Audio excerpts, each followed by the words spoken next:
Hello every one, എല്ലാവർക്കും PSC tips and ട്രിക്സിന്റെ പുതിയൊരു ക്ലാസ്സിലേക്ക് സ്വാഗതം. സൗണ്ടിന് ചെറിയൊരു ക്രാക്ക് ഉണ്ടായിരുന്നു കഴിഞ്ഞ ദിവസം. അതാണ് ക്ലാസ്സുകൾക്ക് സൗണ്ടിന് ഒരു ചെറിയ വ്യത്യാസം ഉണ്ടായിരുന്നത്. ഇപ്പോൾ ഓൾമോസ്റ്റ് ഓക്കെ ആയിട്ടുണ്ട്. അപ്പോൾ ഇന്നത്തെ ക്ലാസ്സിൽ സൗണ്ട് കുറച്ചുകൂടെ നല്ലതായിരിക്കും എന്ന് വിശ്വസിക്കുന്നു. കഴിഞ്ഞ ക്ലാസ്സുകൾ നിങ്ങൾ പരമാവധി യൂട്ടിലൈസ് ചെയ്തിട്ടുണ്ടാവും എന്ന് വിശ്വസിക്കുകയാണ് കേട്ടോ. ക്ലാസ് തുടങ്ങുന്നതിന് മുന്നേ ആയിട്ട് കുറച്ച് കാര്യങ്ങൾ പറയാം. നമ്മളടുത്ത് വീഡിയോന്റെ കമന്റ് സെഷനിൽ നിങ്ങൾക്ക് ചോദിക്കാനുള്ള കാര്യങ്ങളും അറിയാനുള്ള കാര്യങ്ങളും അഭിപ്രായങ്ങളും എല്ലാം തന്നെ പറയാവുന്നതാണ്. അപ്പൊ അതിനകത്ത് കുറച്ച് പേര് ചോദിച്ചു ഇത് എങ്ങനെയാ ചാപ്റ്റർ വൈസ് പോകുന്ന, എല്ലാ ചാപ്റ്ററും എടുക്കുമോ എന്നുള്ള രീതിയിൽ ചോദിച്ച് കണ്ടു. അപ്പോൾ എല്ലാ ചാപ്റ്ററും നമ്മൾ ന്യൂ SCERTയിലെ 5th തൊട്ട് 10th വരെയുള്ള എല്ലാ ചാപ്റ്ററും നമ്മൾ എടുക്കുന്നതായിരിക്കും. നമ്മളിപ്പോൾ പോകുന്നത് ഒരു സബ്ജക്ട് വൈസ് ആണ്. ആദ്യം നമ്മൾ ഹിസ്റ്ററി സെഷനിൽ ഇമ്പോർട്ടൻ്റ് ആയിട്ടുള്ള ചാപ്റ്റേഴ്സ് തീർത്തു. ഇപ്പൊ നമ്മൾ ജോഗ്രഫിയിലാണ് പോയിക്കൊണ്ടിരിക്കുന്നത്. ഇനി 2-3 ചാപ്റ്റേഴ്സ് ജോഗ്രഫിയിൽ വരാനുണ്ട്. അപ്പോൾ പരമാവധി പറ്റുന്ന രീതിയിലുള്ള ജോഗ്രഫി ചാപ്റ്റേഴ്സ് ആണ് ഇപ്പോൾ പോയിക്കൊണ്ടിരിക്കുന്നത്. ഇൻ കേസ് നിങ്ങൾക്ക് തോന്നുകയാണ് ഏതെങ്കിലും ഒരു ചാപ്റ്റർ മിസ്സായിട്ടുണ്ടെന്നുണ്ടെങ്കിൽ നിങ്ങൾക്കത് മിസ്സാവില്ല കേട്ടോ. ലാസ്റ്റ് നമ്മൾ കംപ്ലീറ്റ് ചെയ്യുന്നതായിരിക്കും. എങ്ങനെയാണെങ്കിലും നമ്മൾ 5th തൊട്ട് 10th വരെയുള്ള എല്ലാ ചാപ്റ്റേഴ്സും എടുത്ത് തീർത്തിരിക്കും. ഓക്കെ, നമ്മൾ ഒരു ദിവസം ഒരു ചാപ്റ്റർ എന്ന രീതിയിൽ കൃത്യമായിട്ട് മുന്നോട്ട് പോവാണ്. കൃത്യമായി നമ്മളോടൊപ്പം പഠിച്ചു വരാനായിട്ടും കൂടെ ശ്രദ്ധിക്കുക കേട്ടോ. ഇൻ കേസ് എന്തെങ്കിലും സാഹചര്യവശാൽ നിങ്ങൾക്ക് ചാപ്റ്റർ മിസ്സായിട്ടുണ്ട്, ക്ലാസ് മിസ്സായിട്ടുണ്ട് എന്നുണ്ടെങ്കിൽ എങ്ങനെയാണെങ്കിലും അതൊന്ന് മേക്കപ്പ് ചെയ്തെടുത്ത് നമ്മളൊപ്പം ഓടിയെത്താനായിട്ട് ശ്രദ്ധിക്കുക. ഒപ്പം പഠിച്ചു വരിക കേട്ടോ. എന്നാലേ നമുക്കിത് റിവൈസ് ചെയ്യുമ്പോഴൊക്കെ കൃത്യമായി പഠിച്ച് എക്സാമിന് അതുപോലെ യൂട്ടിലൈസ് ചെയ്യാനായിട്ട് പറ്റുള്ളൂ. പിന്നെ അതുപോലെ നമ്മുടെ ആപ്പിൻ്റെ കാര്യം, ആപ്പ് ഒരുപാട് പേര് ഡൗൺലോഡ് ചെയ്ത് നമ്മളെ കൂടെ കൂടിയിട്ട് നമുക്ക് അറിയാൻ പറ്റി. ഒരുപാട് പേര് അഭിപ്രായം പറഞ്ഞു. പിന്നെ കുറേ പേർക്ക് നമ്മൾ ഒത്തിരി പേര് ഒന്നിച്ചത് ഡൗൺലോഡ് ചെയ്തപ്പോൾ ഒക്കെ നമുക്ക് സൈറ്റിൽ കുറച്ച് ഇഷ്യൂസ് ഉണ്ടായി. മിസ് നിങ്ങളുടെ അടുത്ത് സംസാരിച്ചിട്ടുണ്ടായിരുന്നായിരിക്കുമല്ലോ അല്ലേ. അപ്പോൾ എങ്ങനെയാണെങ്കിലും നിങ്ങൾക്ക് എല്ലാവർക്കും തന്നെ ആപ്പ് മാക്സിമം നന്നായി യൂസ് ചെയ്യാൻ പറ്റുന്ന വിധത്തിൽ ഇഷ്യൂസ് എന്താണെങ്കിലും തന്നെ മിസ് വേഗം തന്നെ സോർട്ട് ഔട്ട് ചെയ്ത് തരുന്നതായിരിക്കും. നമ്മൾ ആപ്പിനകത്ത് ഇപ്പോൾ ഹോട്ട് ടോപ്പിക്സിൻ്റെ ഭാഗമാണ് ഉൾക്കൊള്ളിച്ചിട്ടുള്ളത്. പ്രധാനപ്പെട്ട ഏറ്റവും ഉറപ്പായും ചോദിക്കുന്ന ഭാഗങ്ങൾ മാത്രം ഉൾക്കൊള്ളിച്ചുകൊണ്ട് നമ്മൾ തയ്യാറാക്കിയിട്ടുള്ള ഒരു സ്മാർട്ട് റാങ്ക് ഫയലാണ് നമ്മളിപ്പോൾ പുറത്തിറക്കിയിട്ടുള്ളത്. അതിൽ നമ്മൾ ഓഡിയോ നോട്ടും കൂടെ ഉൾപ്പെടുത്തിയിട്ടുണ്ട്. അതുകൊണ്ട് തന്നെ നിങ്ങൾക്കത് കുറച്ചുകൂടെ നന്നായിട്ട് പഠിച്ച് പോകാനായിട്ട് സാധിക്കും. കേട്ട് പഠിക്കാനായിട്ടും സൗകര്യമുള്ളത് കൊണ്ട് തന്നെ കുറച്ചുകൂടെ നന്നായി പഠിക്കാനായിട്ട് അത് ഉപയോഗിക്കും. അത് സഹായകമായിരിക്കും എന്നാണ് നമ്മൾ വിശ്വസിക്കുന്നത്. മാക്സിമം യൂട്ടിലൈസ് ചെയ്യാനായിട്ട് ശ്രദ്ധിക്കുക കേട്ടോ. അപ്പോൾ കേട്ട് പഠിക്കാനും പറ്റും, വായിച്ച് പഠിക്കാനായിട്ടും പറ്റും എന്നുള്ളത് കൊണ്ട് തന്നെ വളരെ പ്രയോജനപ്രദമാകട്ടെ എന്ന രീതിയിലാണ് നമ്മളത് തയ്യാറാക്കിയിട്ടുള്ളത്. അപ്പം മാക്സിമം നിങ്ങളത് യൂട്ടിലൈസ് ചെയ്യുക. ഓക്കെ, അപ്പോൾ ഇന്നത്തെ നമ്മളെ ചാപ്റ്റർ എന്ന് പറയുന്നത് 6th സ്റ്റാൻഡേർഡിലെ സാമൂഹ്യശാസ്ത്രം ഭാഗം 2ലെ ചാപ്റ്ററാണ്. ഓൾറെഡി ഇതിൽ നിന്ന് നമ്മൾ ഒരു ചാപ്റ്റർ പഠിച്ചിട്ടുണ്ട്. ഇന്ന് നമ്മൾ ഇതൊരു ചെറിയ ക്ലാസ് ആണ് കേട്ടോ. ഇവിടെ നമ്മൾ ഈ ഒരു ചാപ്റ്റർ ജപ്പാൻ ചരിത്രവും വർത്തമാനവും എന്ന ഈ ഒരു ചാപ്റ്ററാണ് പഠിക്കാൻ പോകുന്നത്.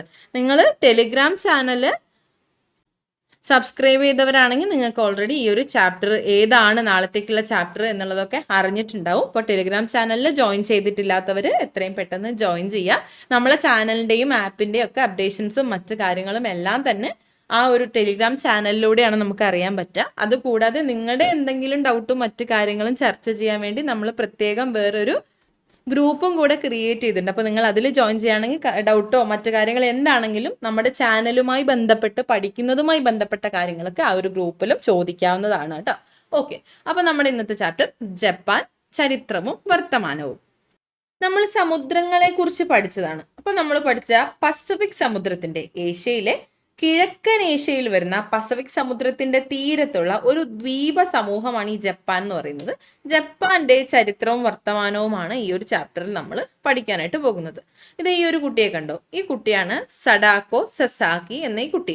നമുക്ക് ഹിരോഷിമ ദിനത്തിന് August 6 ഹിരോഷിമ ദിനമാണ് നമുക്കറിയാം.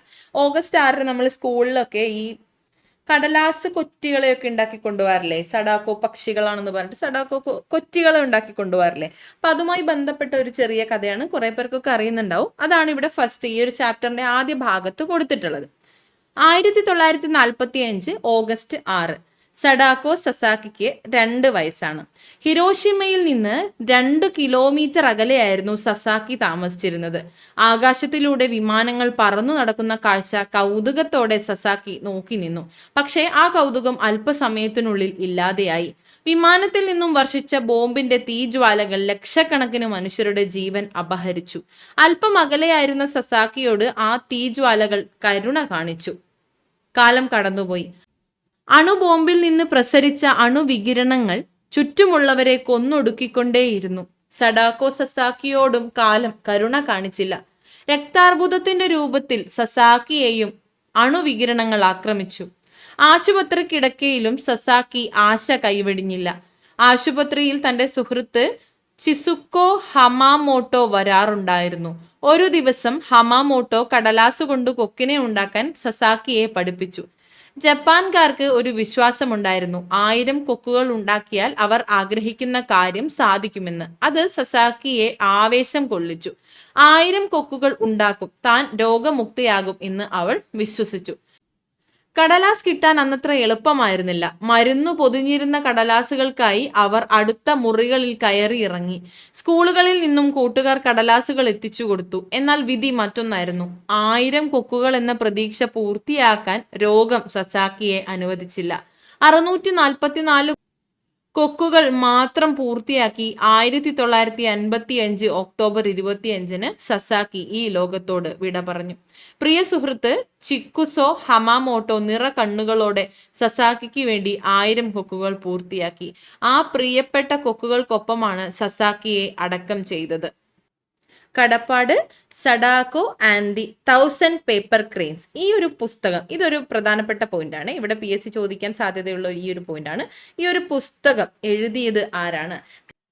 എലീനർ കോർ ആണ് ഈ ഒരു പുസ്തകം എഴുതിയത്. Sadako and the 1000 paper cranes എന്നത് കനേഡിയൻ എഴുത്തുകാരിയായ Eleanor Coerr. Sadako and the 1000 paper cranes.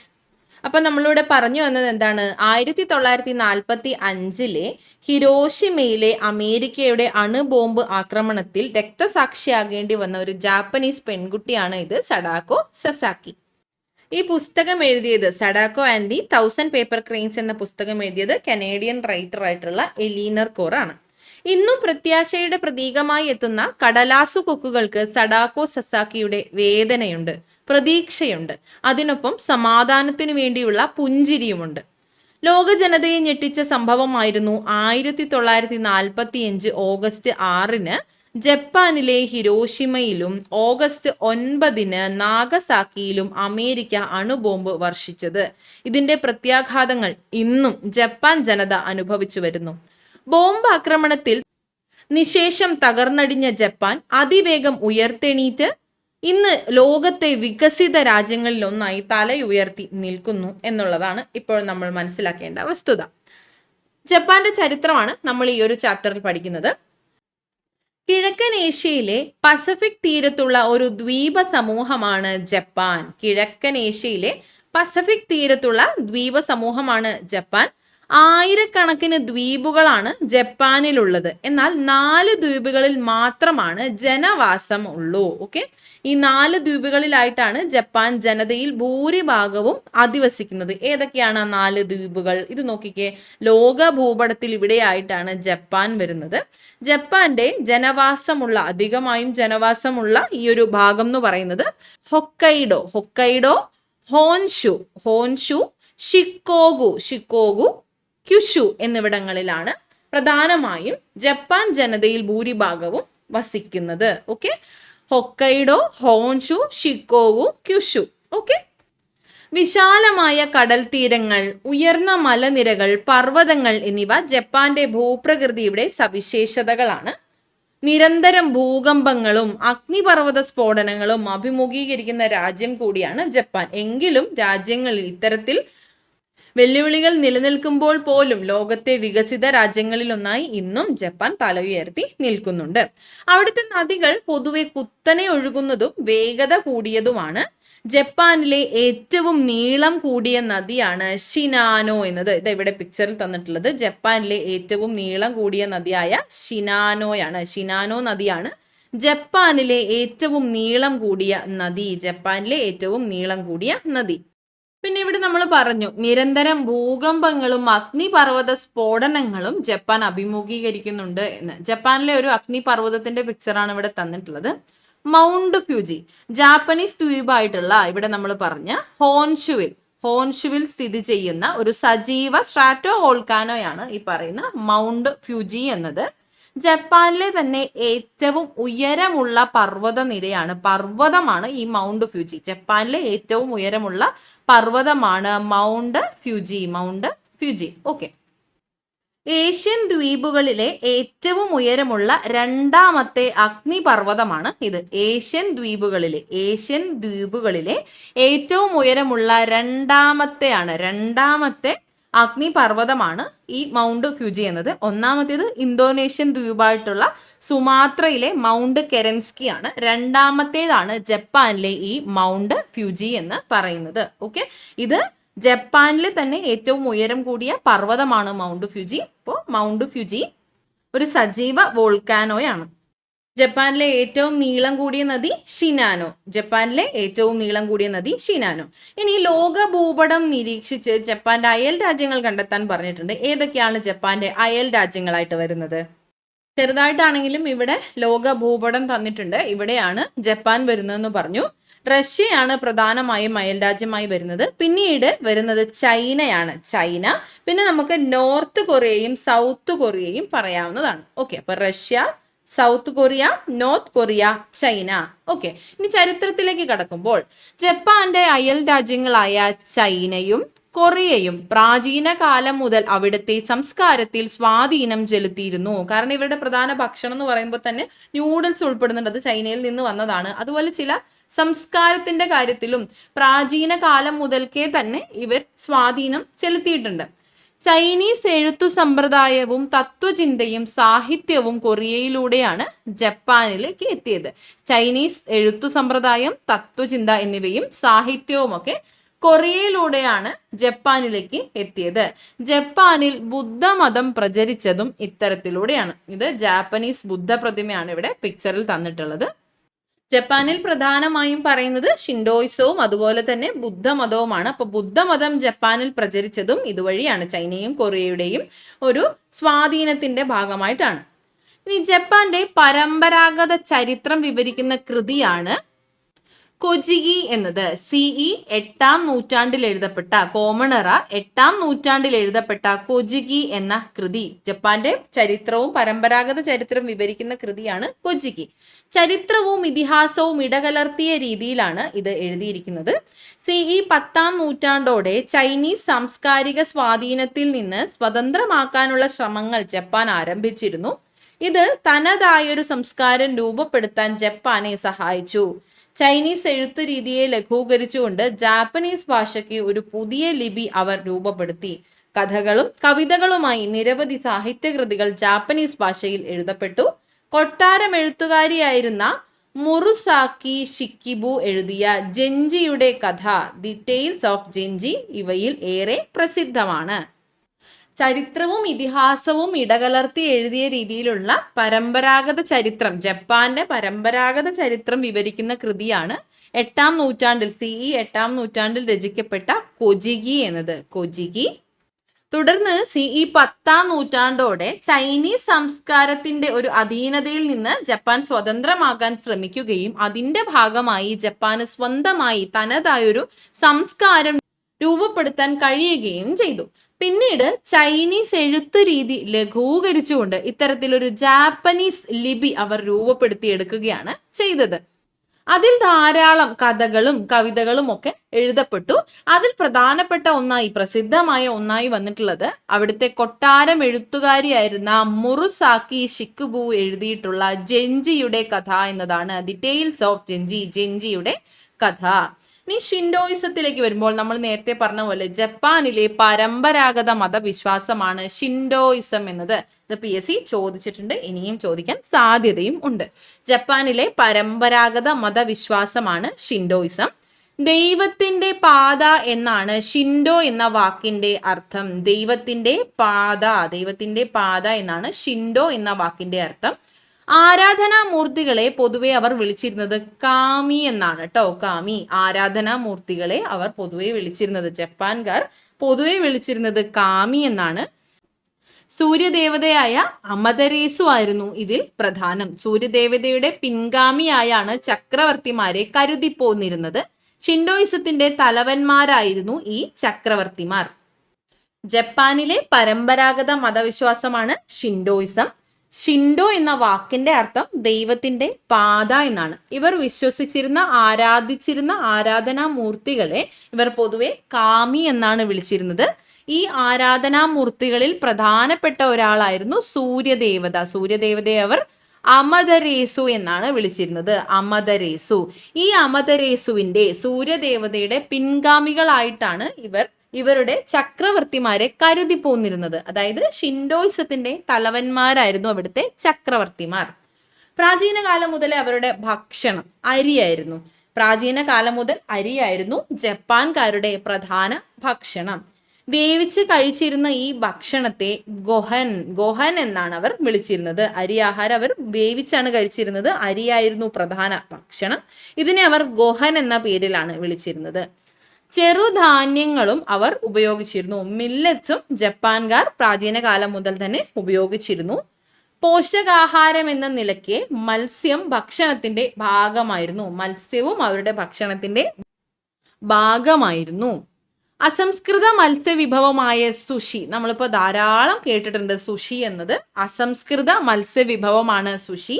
ഇന്ന് ലോകമെമ്പാടും അറിയപ്പെടുന്ന ജനപ്രിയ ജാപ്പനീസ് വിഭവമാണ് സുഷി. സുഷി എന്നത് ജാപ്പനീസ് ഫുഡിന്റെ ഒരു ഭാഗമാണ്. ഓക്കെ, അപ്പോൾ അരിയായിരുന്നു പ്രാചീന കാലം മുതൽ തന്നെ ഇവരുടെ ഭക്ഷണം. വേവിച്ചാണ് കഴിച്ചിരുന്നത്. അവർ അതിനെ ഗൊഹൻ എന്നാണ് വിളിച്ചിരുന്നത്.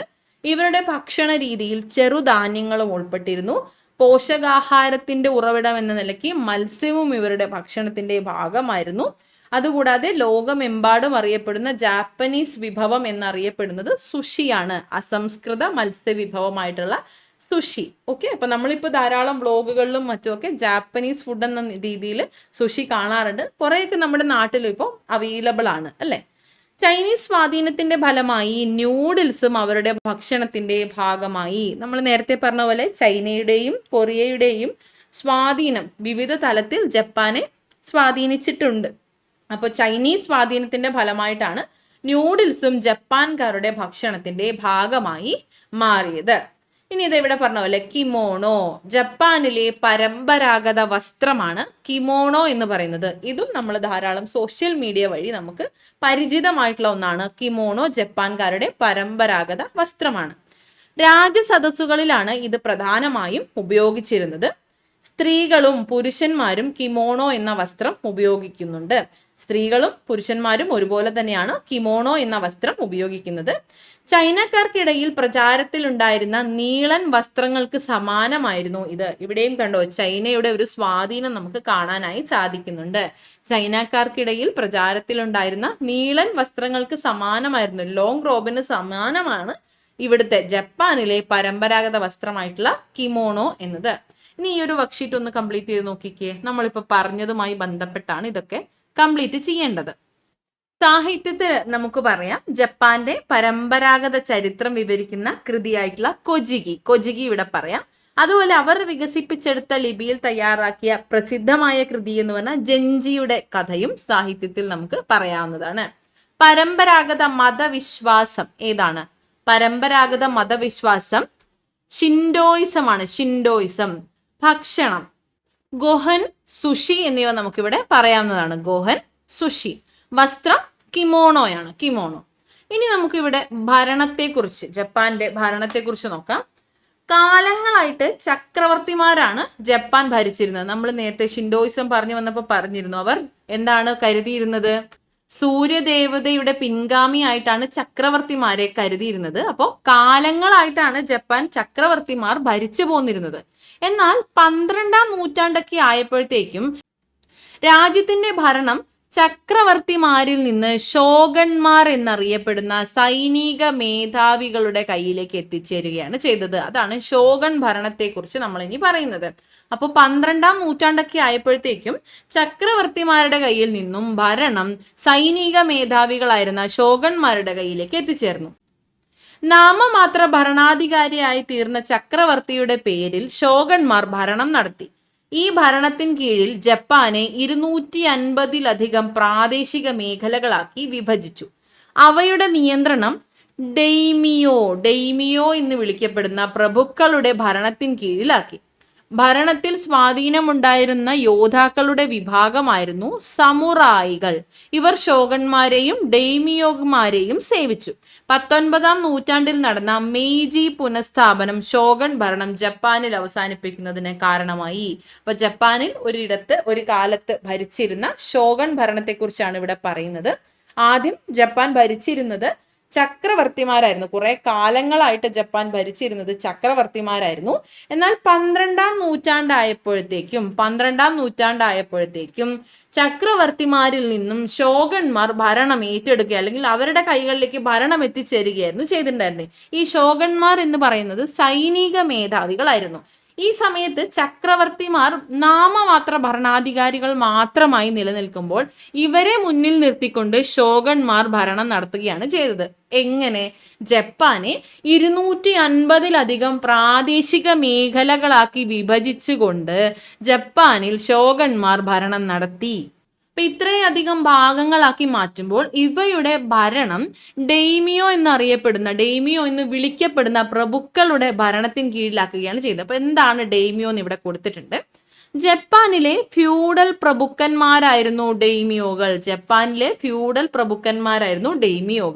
12-ാം നൂറ്റാണ്ട് മുതൽ 19-ാം നൂറ്റാണ്ട് വരെ ജപ്പാനിലെ പ്രവിശ്യകളെ നിയന്ത്രിച്ചിരുന്നത് ഡെയ്മിയോകളായിരുന്നു. അപ്പൊ ഈ ടേം ഒക്കെ ഒന്ന് ഓർത്തിരിക്കുക കേട്ടോ. ഡെയ്മിയോകൾ ജപ്പാനിലെ ഫ്യൂഡൽ പ്രഭുക്കന്മാരായിരുന്ന ഡെയ്മിയോകളുടെ കയ്യിലാണ് ഈ ഷോഗന്മാർ 250-ലധികം മേഖലകളാക്കി വിഭജിച്ചിരുന്ന ജപ്പാന്റെ നിയന്ത്രണം ഏർപ്പെടുത്തിയിരുന്നത്. ഭരണത്തിൽ സ്വാധീനമുണ്ടായിരുന്ന യോദ്ധാക്കളുടെ വിഭാഗത്തെയാണ് സമുറായികൾ എന്ന് പറഞ്ഞിരുന്നത്. ഇതാണ് ഒരു സമുറായി യോദ്ധാവിന്റെ പിക്ചറാണ് ഇവിടെ തന്നിട്ടുള്ളത്. ഈ സമുറായി യോദ്ധാക്കന്മാർക്കും ഭരണത്തിൽ സ്വാധീനം ഉണ്ടായിരുന്നു. ഇവർ ഷോഗന്മാരെയും, അതായത് രാജാവിനെ മുൻനിർത്തി ഭരണം നടത്തിയിരുന്നവരെയും, ഷോഗന്മാരായിട്ടുള്ള സൈനിക മേധാവികളെയും, അതുപോലെ ഡെയ്മിയോമാരെയും, നമ്മൾ നേരത്തെ പറഞ്ഞ പോലെ ഫ്യൂഡൽ പ്രഭുക്കന്മാരെയും സേവിച്ചിരുന്നവരായിരുന്നു ഈ സമുറായികൾ എന്ന് പറയുന്നത്. യോദ്ധാക്കളുടെ വിഭാഗം സമുറായികൾ. 19-ാം നൂറ്റാണ്ടായപ്പോഴത്തേക്കും മെയ്ജി പുനഃസ്ഥാപനം സംഭവിച്ചു. അതെന്താന്നുള്ളത് നമ്മൾ താഴെ പറയുന്നുണ്ട് കേട്ടോ. മെയ്ജി പുനഃസ്ഥാപനം സംഭവിക്കുകയും അതോടുകൂടി ഷോഗൻ ഭരണം ജപ്പാനിൽ അവസാനിക്കുകയും ചെയ്തു. ക്ലിയർ ആണല്ലോ? പിന്നെ മെയ്ജി പുനഃസ്ഥാപനമാണ് ഇനി പറയുന്നത്. വിദേശികളുടെ ആധിപത്യത്തിൽ നിന്ന് രക്ഷപ്പെട്ട ഏഷ്യൻ രാജ്യമായിരുന്നു ജപ്പാൻ. പല രാജ്യങ്ങളും ജപ്പാനുമായി വ്യാപാര ബന്ധം സ്ഥാപിക്കുന്നതിന് ശ്രമിച്ചു. അമേരിക്കക്കാരനായ കമ്മോഡോർ മാത്യു പെറി, ഇതിവിടെ മാത്യു പെറിയുടെ ആഗമനത്തിന്റെ ഒരു ചിത്രീകരണം നൽകിയിട്ടുണ്ട്. കമ്മോഡോർ മാത്യു പെറി 1853 ജപ്പാനിലെത്തുകയും അവരുമായി വ്യാപാരാനുമതി സാധ്യമാക്കുകയും ചെയ്തു. മാത്യു പെറിയുടെ ആഗമനം ജപ്പാന്റെ രാഷ്ട്രീയ ചരിത്രത്തെയും മാറ്റിമറിച്ചു. അതായത് മെയ്ജി റിസ്റ്റോറേഷൻ എന്നത് ജപ്പാനിലെ തന്നെ ഒരു വലിയ രാഷ്ട്രീയ സാമൂഹിക മാറ്റമായിരുന്നു. ഇത് 1868 ആരംഭിച്ചതാണ്. ഇതിലൂടെ പഴയ ഫ്യൂഡൽ സംവിധാനമൊക്കെ പിരിച്ചുവിട്ട് കേന്ദ്രീകൃത ഭരണകൂടം സ്ഥാപിക്കുകയും സാങ്കേതിക വിദ്യയിലും സൈനിക ശക്തിയിലും പാശ്ചാത്യ രാജ്യങ്ങളെ അനുകരിക്കുകയും ചെയ്തു. ഇത് ജപ്പാനെ കൂടുതൽ ആധുനികവൽക്കരണത്തിലേക്കും അതുപോലെ തന്നെ സാമ്രാജ്യത്വത്തിലേക്ക് നയിക്കുകയുമാണ് ചെയ്തത്. ഇവിടെ എന്താ സംഭവിച്ചതെന്ന് വെച്ചാൽ ഷോഗുണേറ്റ് ഭരണം അവസാനിപ്പിച്ചുകൊണ്ട് മൈജി ചക്രവർത്തിമാരുടെ രാഷ്ട്രീയ അധികാരം പുനഃസ്ഥാപിക്കുകയാണ് ചെയ്തത്. അതാണ് ഇതിവിടെ പറയുന്നത്.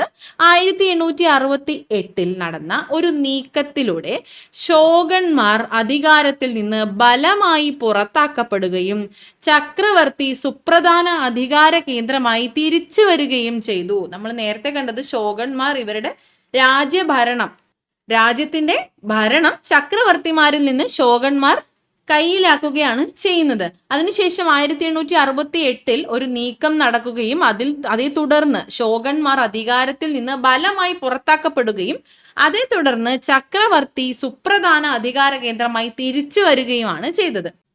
എദോ നഗരത്തെ പിന്നീട് ടോക്കിയോ, ഇന്നത്തെ ജപ്പാന്റെ തലസ്ഥാനമായ ടോക്കിയോ എന്ന് പുനർനാമകരണം ചെയ്യുകയുമാണ് ചെയ്തത്. ഇതിനെയാണ് മെയ്ജി പുനഃസ്ഥാപനം അല്ലെങ്കിൽ മെയ്ജി റെസ്റ്റോറേഷൻ എന്ന് പറയുന്നത്. അങ്ങനെ മെയ്ജി പുനഃസ്ഥാപനം സംഭവിച്ചു, തലസ്ഥാനത്തെയും പ്രഖ്യാപിച്ചു. തുടർന്ന് മെയ്ജി ഗവൺമെന്റിന്റെ ഒരു ഭരണ സമ്പ്രദായമാണ് നമ്മൾ നോക്കുന്നത്. അവിടെ നമുക്ക് മനസ്സിലാക്കാം അവരുടെ ഭരണത്തിൽ സ്വാഭാവികമായും മാറ്റം ഉണ്ടാകും.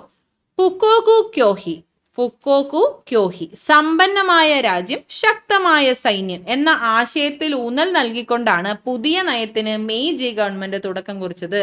ഫുക്കോകു ക്യോഹി. ഫുക്കോകു ക്യോഹി എന്നാൽ സമ്പന്നമായ രാജ്യം, ശക്തമായ സൈന്യം. ഈ ഒരു ആശയത്തിൽ ഊന്നൽ നൽകിക്കൊണ്ട് പുതിയ നയത്തിന് മെയ്ജി ഗവൺമെന്റ് തുടക്കം കുറിച്ചു.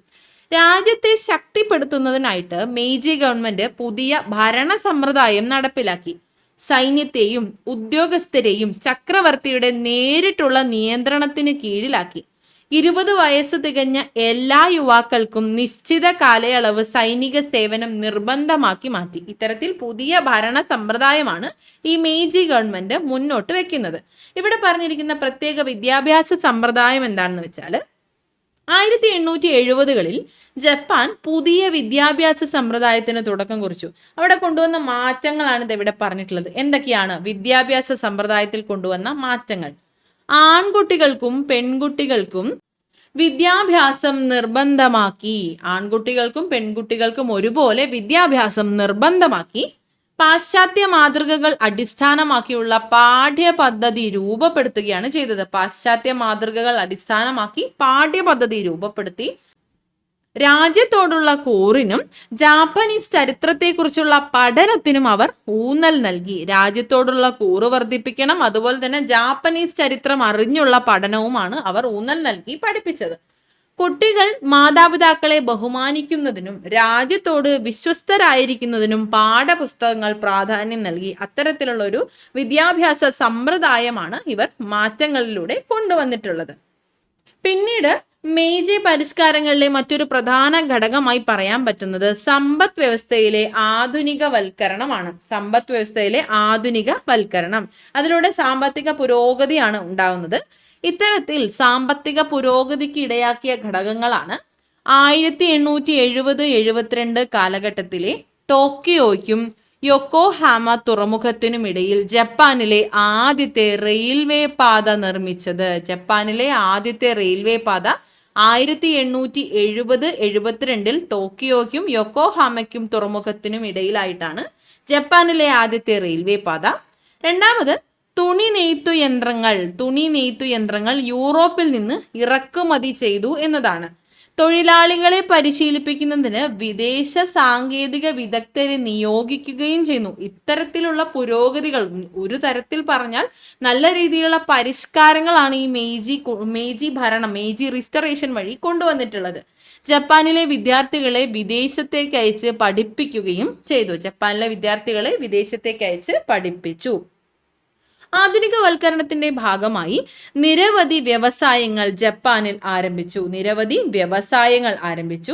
5 പേരിൽ താഴെ മാത്രം പണിയെടുത്തിരുന്ന ചെറു തൊഴിൽശാലകൾ മുതൽ 100 കണക്കിന് തൊഴിലാളികളെ പണിയെടുപ്പിച്ചിരുന്ന വൻ വ്യവസായങ്ങൾ വരെ ജപ്പാനിൽ സ്ഥാപിക്കപ്പെട്ടു. അത്രയധികം വളർച്ച നമുക്ക് ജപ്പാനിൽ ആ ഒരു കാലയളവിൽ കാണാനായി സാധിച്ചിരുന്നു എന്നാണ് പറയുന്നത്.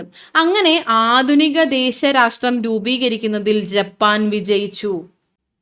അങ്ങനെ മെയ്ജി പുനഃസ്ഥാപനത്തോടെ രാഷ്ട്രകേന്ദ്രീകൃതമായ ദേശീയത ജപ്പാനിൽ വളർന്നു. നമ്മളിവിടെ പാഠ്യപദ്ധതിയിൽ തന്നെ കണ്ടു, ജപ്പാനോടുള്ള കൂറും രാജ്യത്തോടുള്ള കൂറും ജാപ്പനീസ് ചരിത്രവും എല്ലാം മനസ്സിലാക്കിക്കൊണ്ടുള്ള പഠനം പോലുമാണ് നമ്മുടെ ഈ ഒരു മെയ്ജി പരിഷ്കാരത്തിൽ നമുക്ക് കാണാനായി സാധിച്ചത്. അത്തരത്തിലുള്ളൊരു ജനതയാണ് അവിടെ രൂപീകരിക്കപ്പെട്ട് വന്നിരുന്നത്. മെയ്ജി പുനഃസ്ഥാപനത്തോടെ സംഭവിച്ചത് രാഷ്ട്ര കേന്ദ്രീകൃതമായ ദേശീയതയാണ് ഉയർത്തിക്കൊണ്ടുവന്നത്. അത് ജപ്പാനിൽ ഉയർന്നു വന്നു. തങ്ങളുടെ സാമ്രാജ്യം ചൈനയിലേക്കും മറ്റ് ഏഷ്യൻ പ്രദേശങ്ങളിലേക്കും വ്യാപിപ്പിക്കാൻ വേണ്ടി ജപ്പാൻ യുദ്ധങ്ങളിൽ ഏർപ്പെട്ടു. തങ്ങളുടെ സാമ്രാജ്യം ചൈനയിലേക്കും മറ്റ് ഏഷ്യൻ രാജ്യങ്ങളിലേക്കും വ്യാപിപ്പിക്കുക എന്ന ലക്ഷ്യത്തോടെ ജപ്പാൻ യുദ്ധങ്ങളിലേക്ക് ഏർപ്പെട്ടു. അയൽ രാജ്യങ്ങളായ തായ്വാനെയും കൊറിയയെയും പിടിച്ചടക്കിക്കൊണ്ട് ഒരു കൊളോണിയൽ സാമ്രാജ്യം ജപ്പാൻ സ്ഥാപിച്ചു.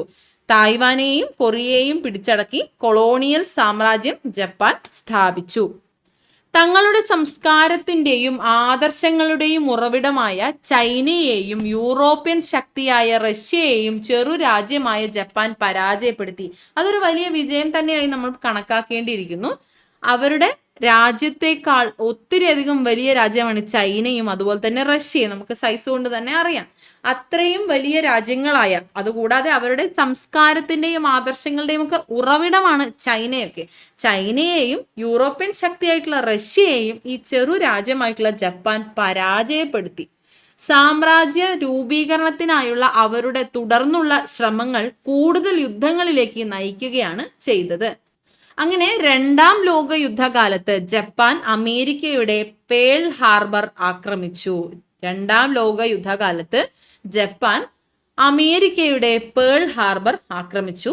അമേരിക്ക ജപ്പാനിലെ ഹിരോഷിമയിലും നാഗസാക്കിയിലും അണുബോംബുകൾ വർഷിക്കുന്നതിന് ഇത് കാരണമായി. അമേരിക്ക രണ്ടാം ലോക മഹായുദ്ധത്തിലേക്ക് കടന്നു വരാനുണ്ടായ കാരണം പോലും ഇതാണ്, ജപ്പാന്റെ പേൾ ഹാർബർ ആക്രമണം. 1941 1941 ഡിസംബർ 7 ഈ ഒരു പേൾ ഹാർബർ ആക്രമണം സംഭവിക്കുന്നത്. ഇതാണ് അമേരിക്ക രണ്ടാം ലോക മഹായുദ്ധത്തിലേക്ക് കടന്നു വരാനുണ്ടായ കാരണം. അതേ തുടർന്നാണ് അമേരിക്ക ഹിരോഷിമയിലും നാഗസാക്കിയിലും അണുബോംബുകൾ വർഷിച്ചത്. ഇപ്പൊ ലോകമഹായുദ്ധത്തെ കുറിച്ച് ഇവിടെ പറഞ്ഞിരിക്കുന്ന പോയിന്റ് കൂടി നമുക്കൊന്ന് പഠിക്കാം. 20-ാം നൂറ്റാണ്ടിൽ മനുഷ്യ ചരിത്രത്തിൽ വലിയ ഭീകരതയും മാറ്റങ്ങളും ഉണ്ടാക്കിയ 2 യുദ്ധങ്ങളാണ് ഒന്നാം ലോക മഹായുദ്ധവും രണ്ടാം ലോക മഹായുദ്ധവും. ഒന്നാം ലോക മഹായുദ്ധം 1914 1918, രണ്ടാം ലോക മഹായുദ്ധം 1939 1945 എന്നീ കാലഘട്ടങ്ങളിലാണ്. രണ്ടാം ലോക യുദ്ധത്തിലാണ് അണുബോംബ് ആദ്യമായി ഉപയോഗിച്ചത്. രണ്ടാം ലോക മഹായുദ്ധത്തിലാണ് അണുബോംബ് ആദ്യമായി ഉപയോഗിക്കപ്പെട്ടത്. ഓക്കെ, ആദ്യമായി അണുബോംബ് വർഷിച്ച നഗരം ഹിരോഷിമയാണ് കേട്ടോ. ജപ്പാനിലെ ഹിരോഷിമയാണ് ആദ്യമായി അണുബോംബ് ആക്രമണം ഉണ്ടായ നഗരം എന്ന് പറയുന്നത്. ആദ്യമായി അണുബോംബ് ആക്രമണം നടന്ന യുദ്ധം ഏതാണ്? രണ്ടാം ലോക മഹായുദ്ധമാണ്. ആദ്യമായി അണുബോംബ് വർഷിച്ച ജപ്പാന്റെ നഗരം ഹിരോഷിമയാണ്. 1945 ഓഗസ്റ്റ് 6. നമ്മൾ ഫസ്റ്റ് ആ ഒരു കഥ വായിച്ചപ്പോൾ, ആ ഒരു ബുക്കിന്റെ ഭാഗം വായിച്ചപ്പോൾ നമ്മൾ ഈ ഒരു ഡേറ്റ് പറഞ്ഞിട്ടുണ്ടായിരുന്നു. 1945 ഓഗസ്റ്റ് 6 ഹിരോഷിമയിൽ വർഷിച്ച അണുബോംബ് ഏതാണ്? ഹിരോഷിമയിൽ അണുബോംബ് വർഷണം ഉണ്ടായപ്പോൾ ഉള്ള പിക്ചറാണ് ഈ തന്നിട്ടുള്ളത്. ഹിരോഷിമയിൽ വർഷിച്ച അണുബോംബ് ലിറ്റിൽ ബോയ് എന്നതാണ്. ലിറ്റിൽ ബോയ് എന്ന അണുബോംബാണ് ഹിരോഷിമയിൽ വർഷിച്ചത്. രണ്ടാം ലോക മഹായുദ്ധത്തെ തുടർന്ന് അവസാനം തോൽവി സമ്മതിക്കുകയാണ് ജപ്പാൻ പരാജയം സമ്മതിച്ചത് 1945 സെപ്റ്റംബർ 2 കേട്ടോ. അത്തരത്തിൽ അണുബോംബ് വർഷിക്കപ്പെട്ടതിന് ശേഷമുള്ള ഹിരോഷിമയുടെ പിക്ചറാണ് ഇവിടെ തന്നിട്ടുള്ളത്. ഇന്നും ആ ഒരു അണുബോംബിന്റെ ഒരു പ്രത്യാഘാതം ജപ്പാൻ ജനത അനുഭവിച്ചു വരുന്നുണ്ട് എന്നാണ് പറയുന്നത്. അണുബോംബിന്റെ പ്രയോഗം ജപ്പാനിൽ അതിഭീകരമായ നാശനഷ്ടങ്ങളും കഷ്ടപ്പാടുകളും സൃഷ്ടിച്ചു. യുദ്ധാനന്തരം അമേരിക്കൻ അധിനിവേശത്തോടെ ജപ്പാന്റെ സൈന്യത്തെ പിരിച്ചുവിടുകയും ഒരു പുതിയ ഭരണഘടന നിലവിൽ വരികയും ചെയ്തു. അപ്പോൾ അണുബോംബ് കൊണ്ടുള്ള ഒരു നാശനഷ്ടം എത്രത്തോളം വലുതായിരുന്നു എന്നുള്ളത് നമുക്ക് മനസ്സിലായി. ഈ അണുബോംബിന്റെ പ്രയോഗം ജപ്പാനിൽ അതിഭീകരമായിട്ടുള്ള നാശനഷ്ടങ്ങളും അതുപോലെ കഷ്ടപ്പാടുകളും, നമ്മൾ പറഞ്ഞതുപോലെ ഇന്നും അതിന്റെ പ്രത്യാഘാതം അനുഭവിക്കുന്നുണ്ട് എന്ന് പറഞ്ഞാൽ എന്തുമാത്രം ഭീകരമായിരിക്കും അന്ന് സംഭവിച്ചിട്ടുണ്ടാവുന്ന കാര്യങ്ങൾ. അപ്പൊ യുദ്ധാനന്തരം അമേരിക്കൻ അധിനിവേശത്തോടെ ജപ്പാന്റെ സൈന്യത്തെ പിരിച്ചുവിടുകയും പിന്നീട് പുതിയ ഭരണഘടന നിലവിൽ വരികയുമാണ് ചെയ്തത്. അങ്ങനെ രണ്ടാം ലോക യുദ്ധത്തിൽ തകർന്നു വീണ ജപ്പാൻ അതിവേഗത്തിൽ പുരോഗതിയുടെ പാതയിലേക്ക് തിരിച്ചു വന്നു. ഈ പുനർനിർമ്മാണം യുദ്ധാനന്തര വിസ്മയം എന്ന് വിശേഷിപ്പിക്കപ്പെട്ടു. അവർ തകർന്നു വീണു എങ്കിൽ കൂടി പെട്ടെന്ന് തന്നെ അതിവേഗത്തിൽ തന്നെ പുരോഗതിയുടെ പാതയിലേക്ക് തിരിച്ചു വരികയും അവരുടെ ജപ്പാന്റെ പുനർനിർമ്മാണം യുദ്ധാനന്തര വിസ്മയം എന്ന് വിശേഷിപ്പിക്കപ്പെടുകയുമാണ് ചെയ്തത്. ജപ്പാൻ നഗരം ഇന്നത്തെ ഒരു കാഴ്ച ഇപ്രകാരമായിരിക്കും ഉണ്ടാവുന്നത്. തലസ്ഥാനമായ ടോക്കിയോയിൽ 1964 ഒളിമ്പിക്സ് സംഘടിപ്പിച്ചത് ജപ്പാന്റെ മടങ്ങിവരവിന്റെ പ്രഖ്യാപനമായിരുന്നു. തലസ്ഥാനമായിട്ടുള്ള ടോക്കിയോയിലാണ് 1964 ഒളിമ്പിക്സ് സംഘടിപ്പിച്ചത്. ജപ്പാന്റെ മടങ്ങിവരവിന്റെ പ്രഖ്യാപനമായിട്ടാണ് ഈ ഒരു ഒളിമ്പിക്സ് 1964 ഒളിമ്പിക്സ് സംഘടിപ്പിച്ചത്. എപ്പോഴാണ് ഈ അണുവർഷണം നടന്നത്? 1945. എന്നാൽ ഇതാ ഇവിടെ ഒളിമ്പിക്സ് നടന്നത് 1964. അത്ര വേഗമാണ് ജപ്പാന്റെ പുനർനിർമ്മാണം സാധ്യമായത് എന്നത് അത്ഭുതകരമായ ഒരു കാര്യം തന്നെയാണ്. അപ്പൊ യുദ്ധാനന്തര വിസ്മയം എന്നാണ് ഇവരുടെ പുനർനിർമ്മാണം വിശേഷിപ്പിക്കപ്പെടുന്നത്. വ്യവസായ മേഖലയും വാണിജ്യ മേഖലയും അതിവേഗം വളർന്നു. ഇതേ കാലയളവിൽ തുടക്കം കുറിച്ച മണിക്കൂറിൽ 200 മൈൽ വേഗതയിൽ വളരെ വേഗതയിൽ ഓടുന്ന ബുള്ളറ്റ് ട്രെയിൻ ശൃംഖല ജപ്പാന്റെ സാങ്കേതിക വൈദഗ്ധ്യത്തിന് തെളിവായി പറയാവുന്നതാണ്. അപ്പൊ ഇതേ കാലയളവിലാണ് മണിക്കൂറിൽ 200 മൈൽ വേഗതയിൽ വരെ ഓടുന്ന ബുള്ളറ്റ് ട്രെയിൻ ശൃംഖല ജപ്പാന്റെ ഒരു സാങ്കേതിക വൈദഗ്ധ്യത്തിന് തെളിവായി പറയപ്പെടുന്നത്. 1970-കളോടെ ജപ്പാൻ ലോകത്തെ ഒരു പ്രധാന സാമ്പത്തിക ശക്തിയായി ഉയർന്നു വന്നു. രാഷ്ട്രീയവും സാങ്കേതികവുമായ കഴിവുകൾ പ്രയോജനപ്പെടുത്തി എങ്ങനെ ലോക സാമ്പത്തിക ശക്തികളിൽ ഒന്നായി മാറാം എന്നതിന്റെ നേർക്കാഴ്ച കൂടിയാണ് ജപ്പാൻ. ഇന്നത്തെ ജപ്പാൻ അതിനൊരു തെളിവാണ്.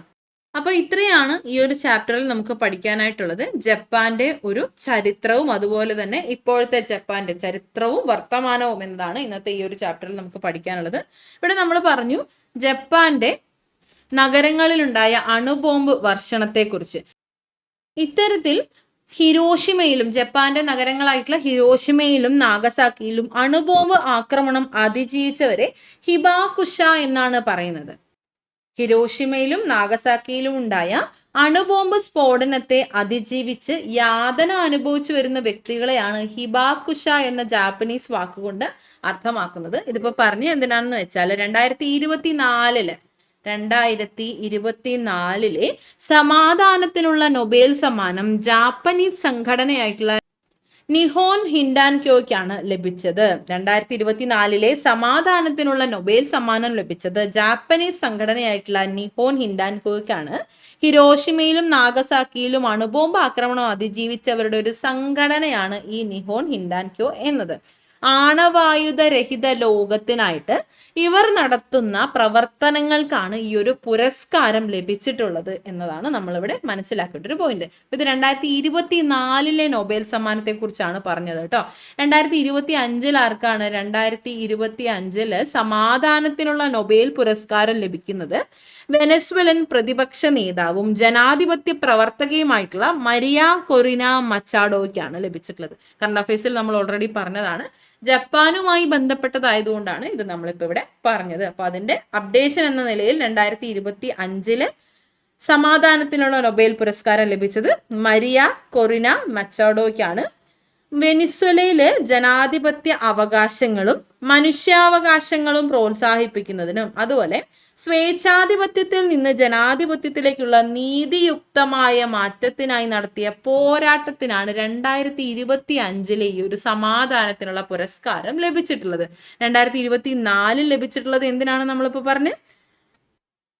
ആണവായുധരഹിത ലോകത്തിനായിട്ട് നിഹോൻ ഹിൻഡാൻക്യോ എന്ന ജാപ്പനീസ് സംഘടന നടത്തുന്ന പ്രവർത്തനങ്ങൾക്കാണ് 2024 സമാധാനത്തിനുള്ള നൊബേൽ പുരസ്കാരം ലഭിച്ചിട്ടുള്ളത്. ഓക്കെ ആണല്ലോ, ക്ലിയർ ആണല്ലോ. അപ്പൊ ഇതാണ് ഈ ഒരു ചാപ്റ്ററിൽ നമുക്ക് പഠിക്കാനുണ്ടായിരുന്ന പോയിന്റ്സ്. അപ്പോൾ പ്രധാനപ്പെട്ട പോയിന്റ്സ് ആണോ എന്ന് ചോദിച്ചാൽ PYQ ആയിട്ട് വന്നിട്ടുള്ള ഷിൻഡോയിസം പോലെയുള്ള വാക്കുകളൊക്കെ ചോദിച്ചിട്ടുണ്ട്.